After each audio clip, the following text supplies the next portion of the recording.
राधे राधे सभी को। तो दोस्तों आज का अपना टॉपिक रहेगा प्रस्तावना यानी कि उद्देशिका। दोस्तों इम्पोर्टेंट है ये टॉपिक भी, और आपको बहुत ही इसको बेसिक से लेकर गहराई तक पढ़ना है। तो अपने इस क्लास में आज क्या करने वाले हैं, प्रस्तावना को इसी क्लास में कंप्लीट करेंगे, साथ में ही अपने संविधान के भाग भी इसी क्लास में देखेंगे। पहले सीधा नॉर्मल सीधे भाग देखने, आपको एक जगह लिख लेने हैं बाकियों की आजकल कोई भरोसा नहीं किस प्रकार का, तो एक जगह ऐसी चीजें लिखनी है आपको जिससे आपको फायदा हो, मिलान दे दे तो आप कर लोगे, एक जगह भाग लिखे होंगे। तो प्रस्तावना जो कि उद्देश्य का, इसको करने से पहले एक बार भाग देख लेते, एक ही वीडियो में भाग भी देख लेंगे और प्रस्तावना भी हो जाएगी। तो चलते हैं दोस्तों संविधान के भाग देखते हैं एक बार कि इसमें भाग बनना है, इसको तो अपने पढ़ना नहीं है इस सिलेबस में नहीं, बाकी आपने देखते हैं एक बार मोटा मोटा देख लो इनको कि भाग एक में क्या है, संघ व राज्य क्षेत्र का उल्लेख क्या है। भाग एक में संघ व राज्य क्षेत्र है। आर्टिकल कौन से आते हैं, तो दोस्तों इसमें 1 से 4 आएंगे। भाग 2 में नागरिकता है, तो आर्टिकल कौन से आएंगे, 5 से 11। इधर पहले 1 से 4 आ गए तो इधर नागरिकता यानी भाग 2 में नागरिकता है, तो इसमें आर्टिकल 5 से 11 आएंगे।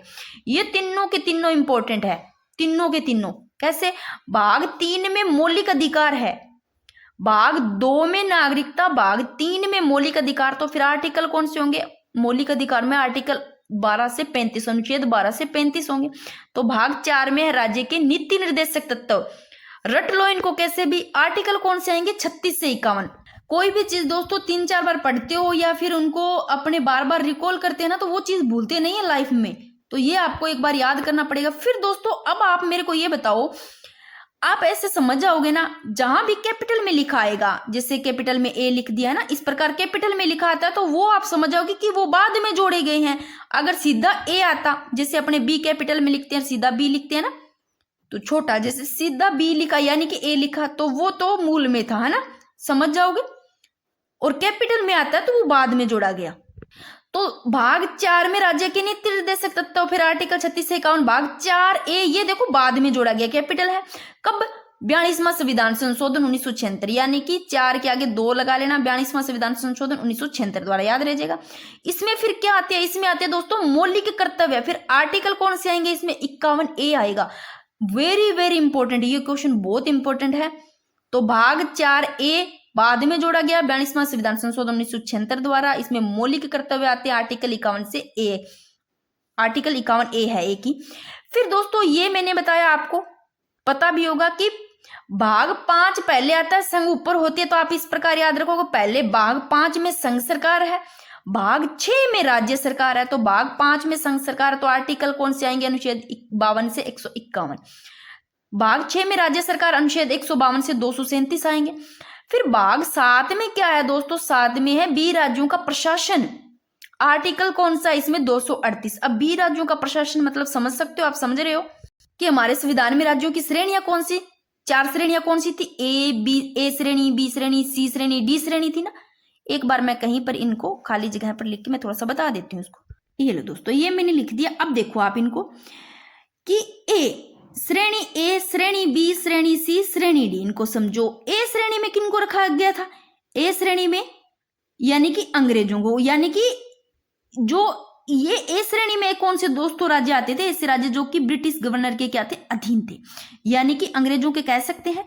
फिर दोस्तों बी श्रेणी लिखा, बी श्रेणी में कौन सी रियासतें, देसी रियासतें आती थी, कौन सी देसी रियासतें अपने कह सकते हैं ना, यानी कि बड़ी रियासतें इसमें आ गई। बी बै से बड़ी रियासतें यानी कि देसी रियासतें। सी में कौन दोस्तों, चीफ कमिश्नर क्षेत्र हो गए। और डी से अंडमान निकोबार, डी में कौन सी थे, अंडमान निकोबार, ठीक है ना, आप ये समझ सकते हो आप। तो जो बी राज्य है दोस्तों ये अब नहीं है, रिक्त हो चुका है, ये आपको पता होगा। एक चीज इस पे आप ध्यान रखना, मैंने कल की क्लास करवाई थी, थोड़ा सा इसको देख लो, अनुसूचियां करवाई थी दोस्तों। जो 12वीं अनुसूची है इसमें थोड़ा सा देख लेना कि मैंने जब करवाया था तो गलती से यहाँ 98 लिखा गया था 1998। तो 1993 ये कई बार क्या होता है, लिखा जाता है तो वो पता नहीं चलता, बाद में भी पता चलता है कि हाँ, तो मैं कई बार पिन भी कर देती हूँ उस, जैसी भी क्लास होती है तो थोड़ा देख लिया करो, तो कहीं गलत मत पढ़ लो। इसलिए 11वीं अनुसूची देखो, 73वें संविधान संशोधन 1992 द्वारा जोड़ी गई। 12वीं 74वें संविधान संशोधन 1992 द्वारा। तो 11वीं में किससे संबंधित है, पंचायती राज से, 12वीं में नगरीय निकाय से। तो 11वीं में 29 विषय लागू 24 अप्रैल 1993 को, और 12वीं में 18 विषय लागू 1 जून 1993 को। तो ये थोड़ा ऊपर आया, मैं देख लेना, मैं भूल गई इसको बताना वापस आपको। जो दोस्तों ए श्रेणी बात करें, इसका उल्लेख भाग 6 में था, तो बी श्रेणी का कौन से भाग में था, ये मतलब अब रिक्त है, भाग 7 में था, ठीक है ना।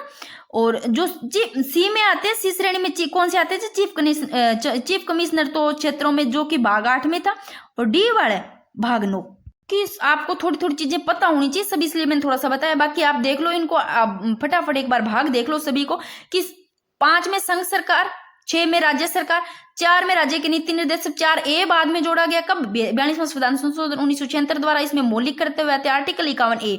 फिर दोस्तों 7 में 20 राज्यों का प्रशासन, 8 में केंद्र शासित प्रदेशों का प्रशासन, तो इसमें आर्टिकल 239 से लेकर के 242। भाग 9 पंचायती राज से संबंधित है दोस्तों, पता भी है। इसमें अनुच्छेद देखो, ये तो था ही पहले ही अनुच्छेद 243, और नए देखो 243A से 243O तक जोड़े गए, ठीक है ना। फिर भाग 9A, अब कैपिटल में 9A यानी कि बाद में जोड़ा गया, कब, 74वां संविधान संशोधन 1992। एक बार इसको फिर से देखो, ये इंपॉर्टेंट होते हैं। भाग 4A कब जोड़ा गया, 42वां संविधान संशोधन 1976 द्वारा, इसमें मौलिक कर्तव्य है, तो आर्टिकल 51A। फिर भाग 9 कब जोड़ा गया, 74वां संविधान संशोधन 1992 द्वारा, इसमें नगर निकाय से संबंधित है, जो 9A है, भाग 9 नगर निकाय से संबंधित। आर्टिकल 200 ध्यान रखना, वेरी वेरी इंपॉर्टेंट, पंचायती राज में तो 243A से स्टार्ट हो गया, पंचायती A से O तक, पंचायत करते हैं ना, ऐसे लेना ए ओ बातें करते ही रहते हैं पंचायती में, A O तो याद रह जाएगा 243A से O, इस प्रकार याद कर लेना। फिर 9A इसमें है, 9 से न नाम आ रहा है, न से ही नगरीय कर लोगे, शहरों से संबंधित आपको याद हो जाए, न से ही न से ही नगरीय निकाय। तो इसमें कौन से आर्टिकल जोड़ेंगे, इसमें कौन से आर्टिकल आते हैं, 243P से लेकर के 243ZG तक, तो पंचायती AO, नगरीय P से ZG, PZG, इस प्रकार याद कर लोगे। फिर 9B, ये भी कैपिटल है, ये भी फिर बाद में जोड़ा गया, कब जोड़ा गया, तो 9B, बी 2 नंबर पे आता है, 2 इधर 9 के आगे 2 लगा दो, बी 2 नंबर पे आता है, 92वें संविधान संशोधन 2011 द्वारा, ठीक है। अनुच्छेद इसमें आते हैं, भाग बी में ध्यान रखना 243ZH से लेकर के 243ZT, ये इंपॉर्टेंट है, तीनों की तीनों याद कर लेना किसी प्रकार से, क्योंकि एक जगह लिखे होंगे ना तो आपको याद भी रहेंगे, और अगर मिलान से आते हैं या कथन से कुछ भी दिया जाता है प्रश्न की कौन सा गलत है ना, कौन सा सही है, तो आप कर लोगे। तो 9A पंचायती राज से 9 पंचायती राज से 9A नगरीय निकाय से कब जोड़ा गया, 74वां संविधान संशोधन 1992 द्वारा, ZP से 243ZP से 243ZG। भाग बी 92वें संविधान संशोधन 2011 द्वारा जोड़ा गया, अनुच्छेद 243ZH से 243ZT। इसमें आती है सहकारी समितियां, किसमें, 9B में सहकारी समितियां। फिर कौन सा, भाग 10 अनुसूचित क्षेत्रों का प्रशासन, आर्टिकल कौन सा था, 244।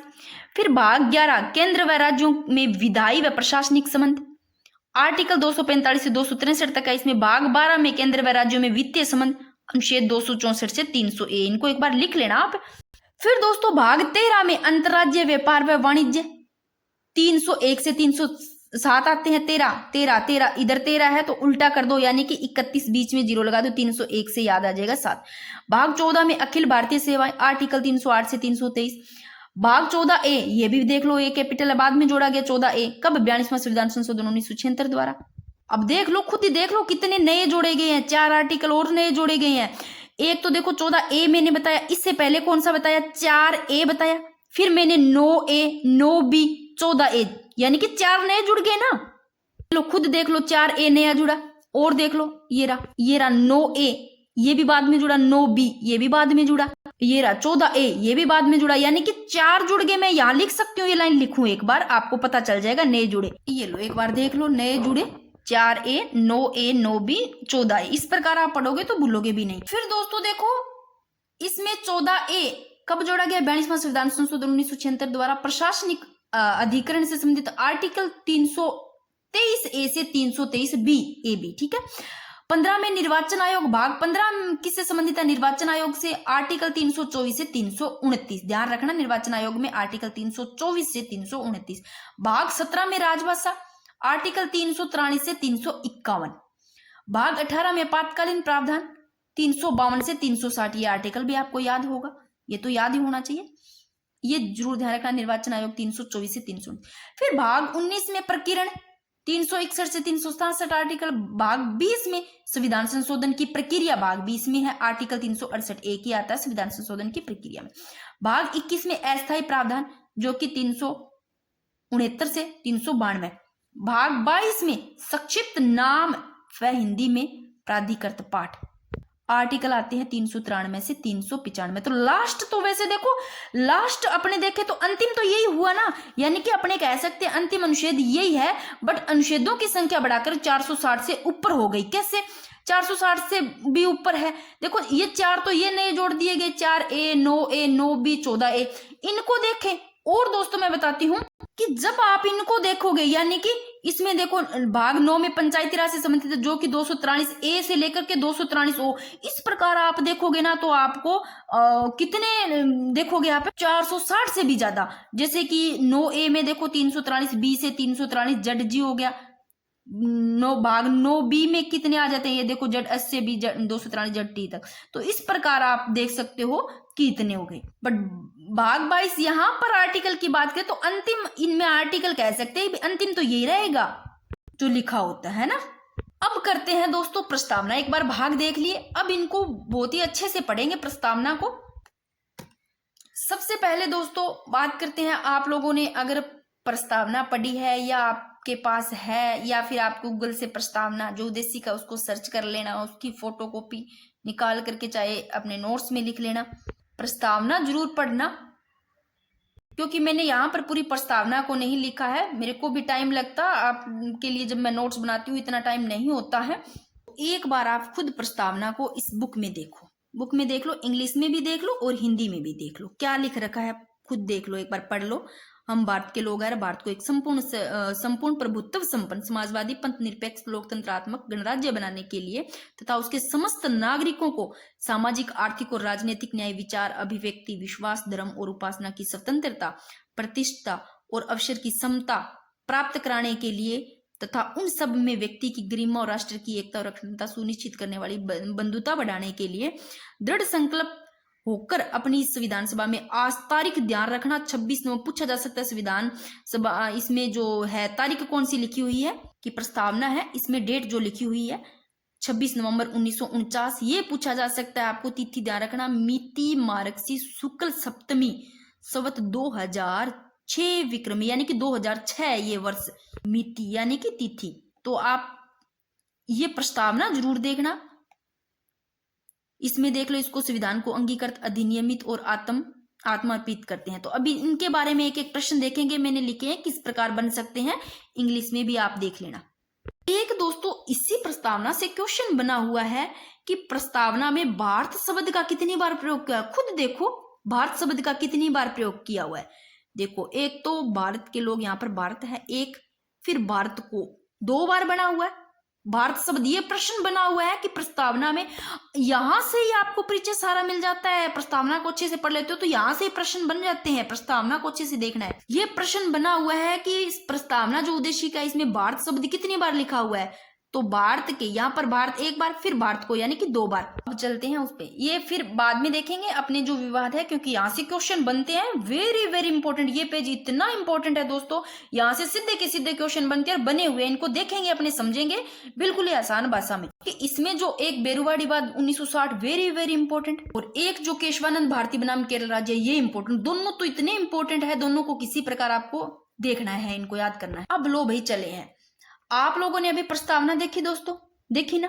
उस प्रस्तावना की प्रथम जो पंक्ति है वो हम भारत के लोग से स्पष्ट है कि संविधान का स्रोत क्या है, भारत की जनता। इंपॉर्टेंट पहली लाइन, भारत की जनता है कि संविधान का स्रोत पूछे तो भारत की जनता। फिर दोस्तों एम संविधान की अंतिम शक्ति भी किस में निहित है, अंतिम शक्ति भी भारत की जनता में निहित है। प्रथम पंक्ति में ये लिखा हुआ है कि संविधान का स्रोत पूछे तो भी भारत की जनता, अंतिम शक्ति भी भारत की जनता, यानी कि भारत की जनता में निहित है। फिर दोस्तों ये मैंने इस प्रकार लिख दिया कि संविधान का स्रोत भारत की जनता, अंतिम शक्ति भारत की जनता, शॉर्ट में देख लेना। यह है राज्य की प्रकृति, ठीक है। राज्य की प्रकृति में बात करते हैं तो दोस्तों हम भारत के लोग, यानी कि इसमें भारत को, यानी कि राज्य की प्रकृति में देखो ये 5 शब्द है, वर्तमान में ये 5 शब्द है। कौन से, आपने अभी प्रस्तावना देखी, उसमें एक संपूर्ण प्रभुत्व संपन्न, समाजवादी, पंथ निरपेक्ष, लोकतंत्रात्मक, गणराज्य, ये 5 शब्द देखे। अब इसमें आपको ध्यान रखना, जो मैंने इस प्रकार ये हाईलाइट की है, संपूर्ण प्रभुत्व संपूर्ण प्रभुत्व संपन्न और लोकतंत्रात्मक गणराज्य, ये 3 शब्द है ना, ये प्रस्तावना में मूलतः 3 शब्द थे। पहले ये 3 थे, अब वर्तमान में ये 5 के 5 है, तो बाद में जोड़े गए 2, तो ये जोड़े गए समाजवादी पंथ निरपेक्ष बाद में, एक साथ में एक और जोड़ा गया था, ये ध्यान रखना, आप ध्यान भी रख सकते हो। क्वेश्चन बनता है कि जो बीच वाले है ना समाजवादी पंथ निरपेक्षता, ये इसके साथ एक अखंडता शब्द ये बाद में जोड़े गए थे। कब? 42वां संविधान संशोधन 1976। एक एक चीज आप इस प्रकार देख सकते हो कि इसमें वर्तमान में कितने शब्द है, संपूर्ण प्रभुत्व संपन्न 1, समाजवादी पंथ निरपेक्ष, लोकतंत्रात्मक, गणराज्य 5 शब्द। तो पहले ये 3 थे, मूल में बात करें तो संपूर्ण प्रभुत्व संपन्न, लोकतंत्रात्मक, गणराज्य, ठीक है ना। यानी कि 26 जनवरी 1950 को राज्य की प्रकृति में ये थे जब संविधान लागू हुआ, ठीक है। अब दोस्तों आगे देखते हैं, एक बार आप इनको भी देख लो कि इनका मतलब तो पता होगा कि क्या क्या मतलब है, सभी को पता भी होगा, फिर भी मैं एक बार बता देती हूँ, अगर नहीं पता है तो आप अपनी नोटबुक में लिख लेना, नोट्स बनाओ तो इस प्रकार कि अर्थ भी पूछा जा सकता है, तो आपको एक भी चीज नहीं छोड़नी है, सब लिखना है कि संपूर्ण प्रभुत्व संपन्न, इसका क्या अर्थ है दोस्तों, कि भारत के आंतरिक और जो बाह्य मामले में उसमें कोई भी किसी दूसरे देश है ना, वो उसमें हस्तक्षेप को स्वीकार नहीं करेंगे। लिख लो चाहे आप कि भारत के आंतरिक हो गया और बाह्य मामले है, उसमें किसी भी देश, दूसरे देश के हस्तक्षेप को क्या नहीं करेंगे, स्वीकार नहीं करेंगे। तो समाजवादी का क्या अर्थ है दोस्तों, समाजवादी का अर्थ है यानी उत्पादन एवं वितरण पर किनका अधिकार होगा, किनका नियंत्रण होगा, सरकारी नियंत्रण होगा। ये भी लिख सकते हो कि उत्पादन एवं वितरणों पर सरकारी नियंत्रण होगा, समाजवादी का। पंथ निरपेक्षता का क्या हुआ फिर, मतलब कि भारत का कोई राज्य धर्म नहीं होगा भाई। और लोकतंत्रात्मक का क्या अर्थ होगा दोस्तों, यानी कि ऐसी शासन व्यवस्था होगी, कैसी शासन व्यवस्था जिसमें जनता की भागीदारी होगी। लोकतंत्रात्मक, लोकतंत्र यानी कि जनता की भागीदारी। गणराज्य तो बच्चे बच्चे को पता होगा, मैंने 50 बार बता दिया, सभी को पता, ये सारे पता भी होगा वैसे भी। गणराज्य यानी कि देश का राष्ट्रपति क्या होता है, निर्वाचन होता है, तो 5 आपको पता होने चाहिए। अब तक अपनों ने क्या देखा कि हम भारत के लोग, जो पहली पंक्ति लिखी हुई दोस्तों, संविधान स्रोत क्या है इसमें, भारत की जनता, अंतिम शक्ति भी भारत की जनता, दोनों ही है। फिर मैंने ये बताया कि 5 शब्द आपको ध्यान रखना, वर्तमान में क्या है, संपूर्ण प्रभुत्व संपन्न, समाजवादी पंथ निरपेक्षता, लोकतंत्रात्मक, गणराज्य।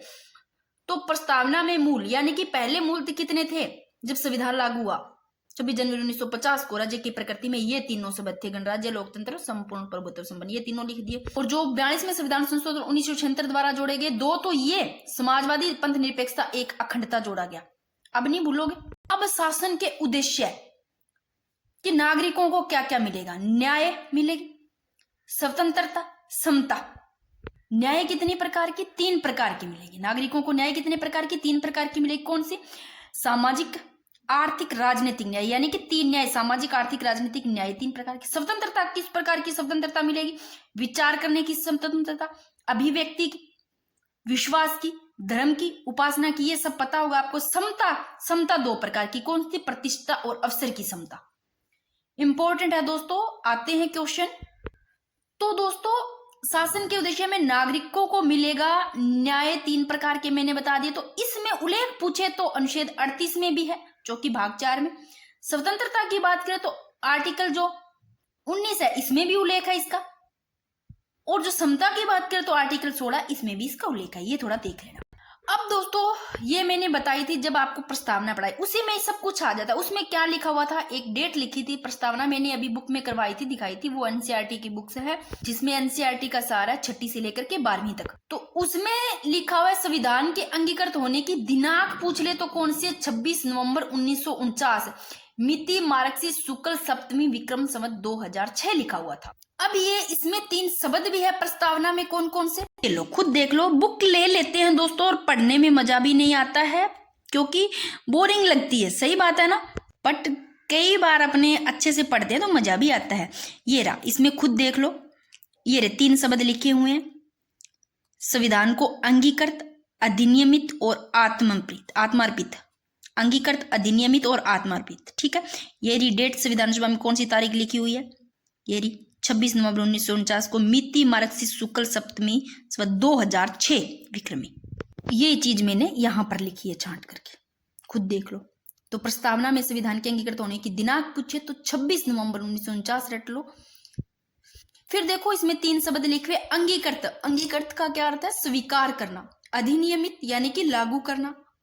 आत्मार्पित, स्वयं को सौंपना। हर चीज गहराई से पढ़नी पड़ेगी।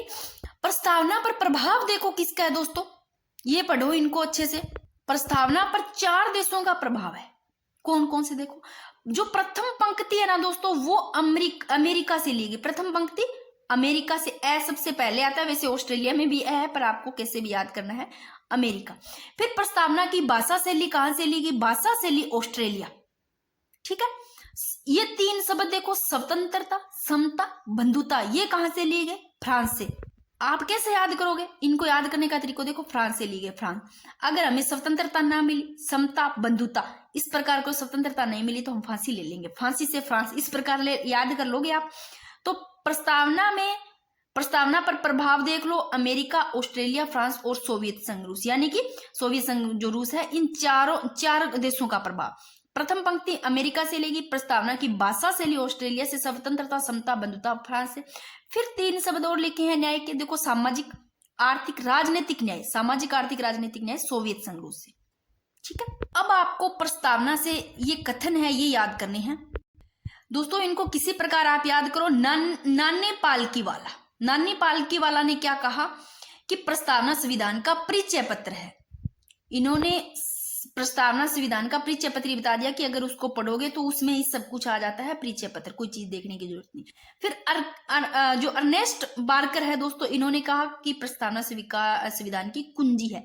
कुंजी कहने वाले अर्नेस्ट बार्कर। अब बार्कर में आ रहा है, बार्कर बाहर जा रहे हैं, बार्कर बाहर जाएंगे, कुंजी से लोग कुंची, कुंची ताला कुंची लगा के जाएंगे, इस प्रकार याद कर लेना चाहिए। नानी पालकीवाल परिचय, और नानी से नाना जी के गांव, नानी जी के गांव जाते हैं तो हम परिचय देते हैं, इस प्रकार याद कर लेना। फिर ठाकुरदास भार्गव ठाकुरदास, इस प्रकार को ठाकुर लोग होते थे ना, वो ऐसे लोग आभूषण ज्यादा पहनते, आत्मा को सब कुछ मानते, आत्मा आभूषण, इस प्रकार आप याद कर लेना। याद ना रहे तो मेरे तो बस एक करवाने के लिए बोल रही हूँ। ठाकुरदास भार्गव, इन्होंने कहा कि प्रस्तावना संविधान की आत्मा यानी कि आभूषण कहा इन्होंने। और मोहम्मद हिदायतुल्लाह ने कहा कि प्रस्तावना संविधान की मूल आत्मा का पूछे तो मैं से मोहम्मद हिदायतुल्लाह, मैं से मूल आत्मा। फिर के.एम. मुंशी, प्रस्तावना संविधान की राजनीतिक कुंडली है। के.एम. मुंशी, के से कुंडली, राजनीतिक कुंडली का है इन्होंने। याद कर लोगे, इतने कथन अगर आते हैं, पूछे जाते हैं कथनों से, तो क्वेश्चन गलत नहीं करोगे। अब दोस्तों एक लाइन में इस प्रकार लिखा है कि जो पंडित जवाहरलाल नेहरू है, इन्होंने कहा, आत्मा किसको कहा? भाग 3 को आत्मा कहने वाले पंडित जवाहरलाल नेहरू। ठीक है, भाग 3 को आत्मा कहने वाले पंडित जवाहरलाल नेहरू, भाग 4 को आत्मा कहने वाले ग्रीनविल ऑस्टिन, और भाग 5 को आत्मा कहने वाले डॉक्टर भीमराव अम्बेडकर। इनको याद कर लोगे। भाग 3 पंडित जवाहरलाल नेहरू, 4 ग्रीनविल ऑस्टिन, भाग 5 को आत्मा कहने वाले डॉक्टर भीमराव अम्बेडकर। फिर देखो, संविधान सभा में प्रस्तावना में निम्न शब्द जोड़ने का सुझाव दी गई, ये भी आपको याद करने कौन कौन से शब्द है। पहले है ब्रजेश्वर प्रसाद, इन्होंने जो शब्द जोड़ा, कौन कौन से? अनिवार्य शिक्षा, इन्होंने जोड़ने का सुझाव दिया ब्रजेश्वर प्रसाद ने। कौन सी? अनिवार्य शिक्षा और सैन्य शिक्षा। इसके अलावा आपातकाल में निःशुल्क चिकित्सा सहायता, यानी कि निःशुल्क चिकित्सा सहायता आपातकाल में। पंथ निरपेक्षता भी ब्रजेश्वर प्रसाद ने। फिर दोस्तों रोहिणी कुमार है, ये एक व्यक्ति का नाम रोहिणी कुमार है। कौन सा? रोहिणी कुमार, ये आदमी है जिन्होंने देवी शब्द जोड़ने का, रोहिणी कुमार। वैसे आदमी आप रोहिणी से ले लेना, देवी का रूप का नाम लग रहा है रोहिणी, ऐसे याद रह जाएगा, देवी शब्द। फिर एच.वी. कामत से आप लेना, काम करेंगे तो ईश्वर की कृपा होगी, इस प्रकार एच.वी. कामत ने ईश्वर शब्द जोड़ने का सुझाव। हसरत मोहानी, इन्होंने समाजवाद, संघात्मक, ये 2 हसरत मोहानी ने। फिर सिबललाल सक्सेना ने महात्मा गांधी शब्द जोड़ने का। ठीक है, याद कर लोगे। अब पेज तो ये काफी इंपॉर्टेंट है, क्योंकि ये जो विवादन है ना दोस्तों, विवाद, इनसे क्वेश्चन बनते हैं, सीधे सीधे बने भी हुए हैं। 2nd ग्रेड में क्वेश्चन बने थे, आपको पता भी है। तो सबसे पहले यहां पर देखते हैं दोस्तों कि प्रस्तावना में डेट, तो ये अभी पढ़ के है ना, प्रस्तावना में कौन सी डेट लिखी है पूछे, तो थोड़ी देर पहले प्रस्तावना पढ़ी थी, उसमें अपन ने पढ़ा कि 26 नवंबर 1949। फिर दोस्तों 2 डेट और लिखी हुई है, जो कि संविधान सभा ने कौन सी डेट 17 नवंबर 1949 17 नवंबर 1949 को प्रस्तावना को क्या किया, स्वीकार कर लिया। पूछ ले कि प्रस्तावना में डेट कौन सी लिखी हुई है, तो 26 नवंबर 1949। प्रस्तावना को स्वीकार कब किया संविधान सभा ने, 17 नवंबर 1949 को। फिर प्रस्तावना को लागू कब हुई, प्रस्तावना लागू कब हुई, 26 जनवरी 1950 को। ये तीनों डेट वेरी वेरी इंपॉर्टेंट रख लो। लागू 26 जनवरी 1950 को, स्वीकार 17 नवंबर 1949। अब दोस्तों ये विवाद देख लो आप। फर्स्ट विवाद गोपालन बनाम मद्रास राज्य, मैंने बताया था बनाव यानी कि वीएस वर्सेस, ठीक है ना। तो गोपालन बनाम मद्रास राज्य 1950, इसमें क्या कहा, उच्चतम न्यायालय ने कहा कि प्रस्तावना की प्रकृति अवाद योग्य है दोस्तों, अर्थात गैर न्यायोचित है या न्यायालय द्वारा प्रवर्तनीय नहीं है। भाई गोपाल बनाम मद्रास राज्य 1950 में कहा, यानी प्रस्तावना में लिखा हुआ कोई भी शब्द है ना दोस्तों, उसको लेकर के न्यायालय में नहीं जा सकते, ठीक है। अवाद योग्य है, अवाद कहा, ठीक है, यानी कि न्यायालय द्वारा ये प्रवर्तनीय नहीं है। फिर दोस्तों आगे चलते हैं। एक तो बेरुवाड़ी वाद इंपॉर्टेंट, दूसरा क्योंकि आप इसमें तो दोस्तों भाग भी नहीं, संशोधन भी नहीं किया गया, और जो इसके बाद में एक ये दोनों तो आपको रटने हैं। बेरुवाड़ी वाद 1960 जो इस पे पढ़ेंगे केशवानंद भारती बनाम केरल राज्य, ये दोनों को इसमें जो केशवानंद भारती बनाम केरल राज्य वाले पूछा भी गया 1973, इसमें कहा कि भाग है, संशोधन है, तो दोनों चीज को आपको याद करना है। तो अब इनको देखते हैं। सेकंड बेरुवाड़ी वाद 1960, एक तो आपको देखना है क्योंकि आपको कि इस प्रकार भी पूछा जा सकता है कि पहला कौन सा है, क्योंकि अब जो प्रश्न पूछने का जो दोस्तों है वो आप देख लो ट्रेंड कैसे हो रहा है। मैंने एक जगह इसलिए लिखे हैं सारे के सारे, पहले ये 50, फिर 1960 में ये आता है, फिर 1965 में ये आता है, फिर देखो 1967 में, 1973 में लास्ट, ये आप एक जगह खुद देख लो एक बार इनको।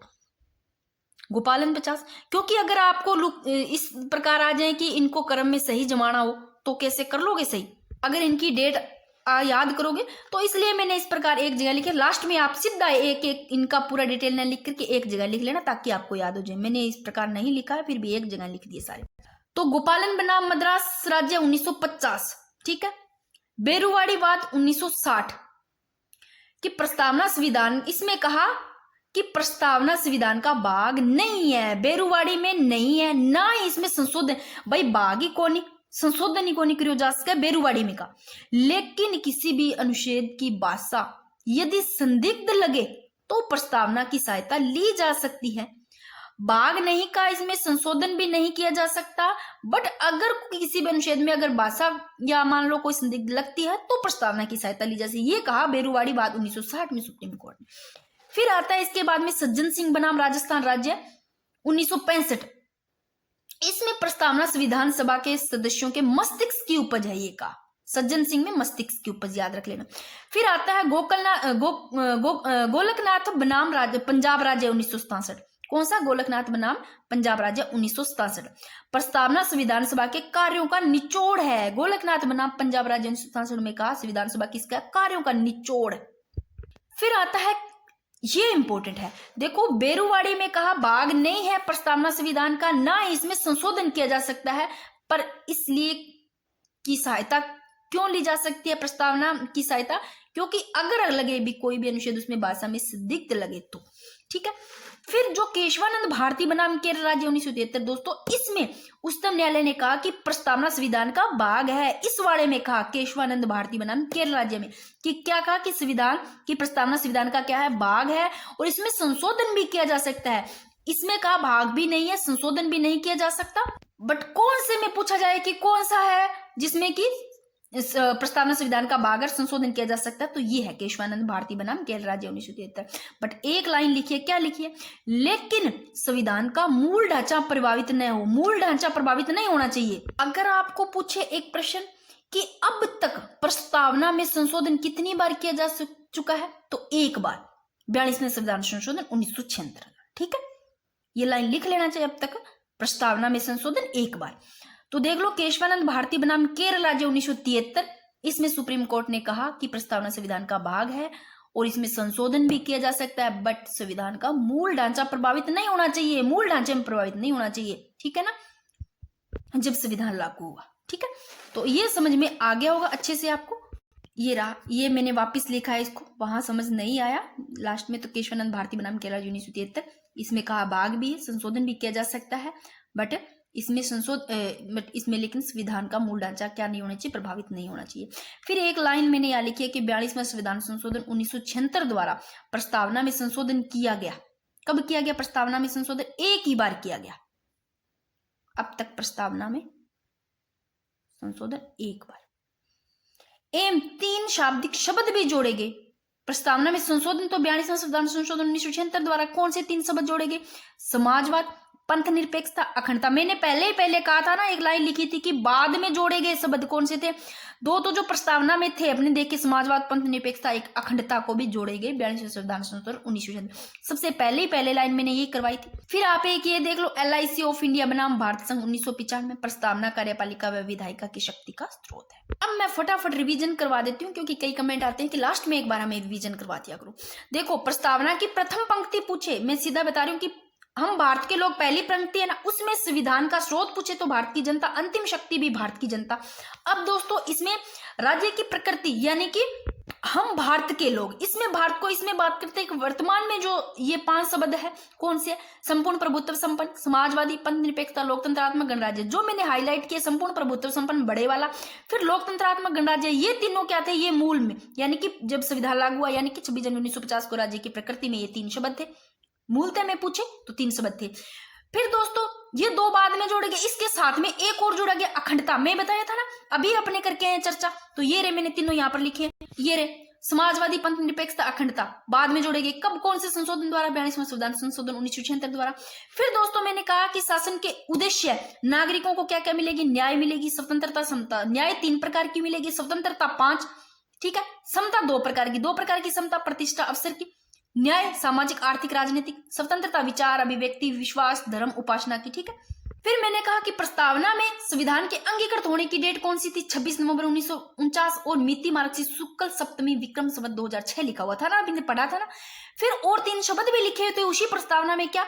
अंगीकृत यानी कि स्वीकृत करना, अधिनियमित यानी कि लागू करना, आत्मार्पित यानी कि स्वयं को सौंपना अर्थ होता है इसका। फिर दोस्तों मैंने कहा कि प्रस्तावना पर प्रभाव, ये देखो 4 देशों के पढ़ेंगे, कौन से? अमेरिका, ऑस्ट्रेलिया, फ्रांस, सोवियत संघ, रूस। तो देखो प्रथम पंक्ति जो कि अमेरिका से ली गई, प्रस्तावना की भाषा से ली ऑस्ट्रेलिया से, स्वतंत्रता, समता, बंधुता ये फ्रांस से लिए गए, सामाजिक, आर्थिक, राजनीतिक न्याय सोवियत संघ, रूस से लिए गए। फिर कुछ मैंने कथन बताए इंपॉर्टेंट कि नानी पालकीवाल ने क्या कहा, यह प्रस्तावना से संबंधित है कि प्रस्तावना संविधान का परिचय पत्र है। परिचय पत्र किन्होंने कहा? नानी पालकीवाल ने। कुंजी किन्होंने कहा? प्रस्तावना संविधान की, अर्नेस्ट बार्कन। ठाकुरदास भार्गव ने क्या कहा? आत्मा आभूषण कहा, प्रस्तावना संविधान की आत्मा आभूषण। मोहम्मद हिमायतुल्लाह, मैं से मोहम्मद हिमायतुल्लाह, मैं से मूल आत्मा कहा, ठीक है। और आत्मा आभूषण सीधा पूछी ठाकुरदास भार्गव। KM मुंशी ने राजनीतिक कुंडली कहा। फिर दोस्तों एक जगह लिखा है कि पंडित जो जवाहरलाल नेहरू है, इन्होंने भाग 3 को आत्मा कहा। भाग 3 को आत्मा कहने वाले पंडित जवाहरलाल नेहरू, भाग 4 को आत्मा कहने वाले ग्रेनविल ऑस्टिन, फिर भाग 5 को आत्मा कहने वाले डॉक्टर भीमराव अंबेडकर।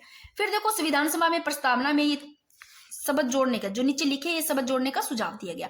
ब्रजेश्वर प्रसाद ने अनिवार्य शिक्षा, सैन्य शिक्षा, आपातकाल में निःशुल्क चिकित्सा सहायता, पंथ निरपेक्षता। रोहिणी कुमारी ने देवी, HV कामत ने ईश्वर, हजरत मोहानी ने समाजवाद, संघात्मक, सिबल लाल सक्सेना, महात्मा गांधी शब्द जोड़ने का, ठीक है ना, ये याद हो गए। फिर कुछ बात है, ये मैंने 3 डेट बताई कि प्रस्तावना में लिखी हुई डेट तो ये पहली है 26 नवंबर 1949। फिर 17 नवंबर 1949 को क्या है, इस दिन प्रस्तावना को स्वीकार किया गया। फिर 26 जनवरी 1949 में, सॉरी 1950 है दोस्तों, ये गलती से लिखा गया 1950 है, क्योंकि जितना जल्दी करती हूँ ना नोट्स बनाने की, कई बार हो जाता है गड़बड़, और फिर भी कई बार मुझे लगता है ना तो मैं बाद में पिन भी कर देती हूँ, नीचे थोड़ा देख लिया करो, ठीक है। तो 26 जनवरी 1950 को प्रस्तावना लागू हुई। लागू कब हुई? 1950 को थी 26 जनवरी। फिर दोस्तों मैंने कहा कि एक सबसे पहला गोपाल बनाम मद्रास राज्य 1950, इसमें उच्चतम न्यायालय ने कहा कि प्रस्तावना की प्रकृति अवाद योग्य है। क्या अवाद योग्य है? अर्थात गैर न्यायोचित, यानी कि न्यायालय द्वारा क्या नहीं हो सकती, प्रवर्तनीय नहीं है न्यायालय द्वारा। फिर बेरुवाड़ी वाद 1960, इसमें कहा कि प्रस्तावना संविधान का भाग भी नहीं है, ना इसमें संशोधन किया जा सकता है, बट अगर कोई भी अनुच्छेद है उसमें भाषा यदि संदिग्ध लगे तो प्रस्तावना की क्या ली जा सकती है, सहायता, हेल्प ली जा सकती है। फिर सज्जन सिंह बनाम राजस्थान राज्य 1965, इसमें मस्तिष्क की उपज बताया है, किसके? प्रस्तावना संविधान सभा के सदस्यों की।